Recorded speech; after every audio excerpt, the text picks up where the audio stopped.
மனித உரிமை தினம் அப்படிங்கிறது வந்து உலகளாவிய மனிதர்களுக்கான உரிமைகளை வந்து பாதுகாக்கிறதுக்காக எல்லாருக்கும் ஒரு விழிப்புணர்வு ஏற்படுத்துறதுக்காக ஒவ்வொரு வருஷமும் நம்ம செலிப்ரேட் பண்ணிக்கிட்டு இருக்கோம்.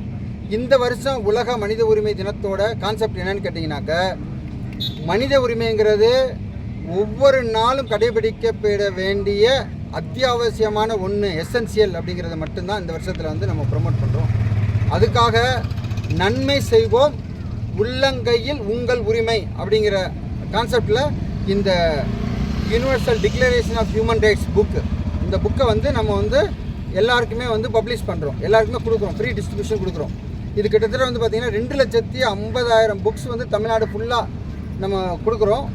அதுக்கான எல்லா ஏற்பாடும் வந்து பார்த்திங்கன்னா முழு வீச்சு நடந்துகிட்டு இருக்குது. அதனோட முதல் கட்டமாக இன்றைக்கி வந்து பார்த்திங்கன்னா சென்னை எலியட்ஸ் கடற்கரை பெசன்ட் நகரில் நாம் வந்து இந்த மனித எல்லார்களும் ஒன்று சேர்த்து மனித சங்கிலியாக உருவாக்கி அந்த மனித சங்கிலி மூலமாக ஒரு மாபெரும் விழிப்புணர்வை சொசைட்டிக்கு கொடுக்குறோம். ஒருத்தருக்கு ஒருத்தர் வந்து உதவி ஒத்துழைப்போடு இருந்து நல்லபடியாக வந்து இந்த உரிமைகளை பாதுகாக்கணும். அப்படின்னா தனி மனித ஒழுக்கம், ஒவ்வொருத்தருக்கும் ஒரு சுய கட்டுப்பாடோடு அவர்கள் செய்ய வேண்டிய நல்ல காரியங்களை செய்து கொண்டிருந்தால் மனித உரிமை மீறல்ங்கிற பிரச்சனைக்கே இருக்காது. எல்லாருக்கும் மனித உரிமைங்கிறது அத்தியாவசியமான ஒன்று. இயற்கையில் இறைவன் படைப்பிலே வந்து கொடுக்கப்பட்ட ஒன்று. இதை வந்து எந்த சட்டங்களும் சரி, எந்த திட்டங்களும் சரி, சரியான முறையில் வந்து மனித உரிமைகளை மீறுறதுக்கு வாய்ப்பை அளிக்காது. அதனால தான் நம்ம இந்தியாவை பொறுத்தவரை வந்து பார்த்திங்கன்னா எந்த ஒரு குற்றவாளி தப்பிச்சாலும் பரவாயில்ல, நிரபராதி தண்டிக்கப்படக்கூடாதுங்கிறதுல தெளிவாக இருக்கிறாங்க இந்திய அரசியமைப்பு சட்டம்.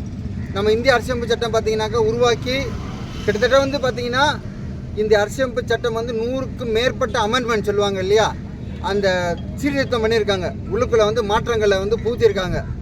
நம்ம கான்ஸ்டியூஷனல் மேக்கர்ஸ் வந்து உருவாக்கிட்டு போனதை சட்டம் அதுக்கப்புறம் ஏற்றி வந்து நம்ம மாற்றிருக்கோம். ஆனால் அந்த ஹியூமன் ரைட்ஸ் ஆக்ட் மட்டும் வந்து பார்த்திங்கன்னா இதே 77 வருஷம் ஆகுது. நம்ம இந்திய அரசியமைப்பு சட்டம் உருவாக்கின 77 ஆண்டு காலங்கள் இந்த சட்டமும் இயற்றி ஆகுது. ஆனால் இன்னும் முழுமை பெறலை. இன்னும் வந்து பார்த்திங்கன்னா இங்குபேட்டில் இருக்கக்கூடிய குழந்தை மாதிரி இந்த மனித உரிமை சட்டங்கள் இதில் குறிப்பிட்டிருக்கக்கூடிய விஷயங்கள் வந்து ஃபாலோ பண்ணாமல் எல்லா நாடுகளுமே இருக்குது. குறிப்பாக அது இந்தியாவில் வந்து கொஞ்சம் நல்லாவே இருக்குது, நல்ல விழிப்புணர்வு இருக்குது. மாநில மனித உரிமைகள், தேசிய மனித உரிமை மையம் எல்லாம் வந்து பார்த்திங்கன்னா நல்லபடியாக செயல்படுறாங்க. எங்களால் முடிஞ்ச விழிப்புணர்வை இப்போ சமூகத்துக்கு கொடுக்கணும் அப்படிங்கிறதுக்காக நாங்கள் இந்த ஒரு புதுமையான முன்னெடுப்பை கையில் எடுத்திருக்கோம்.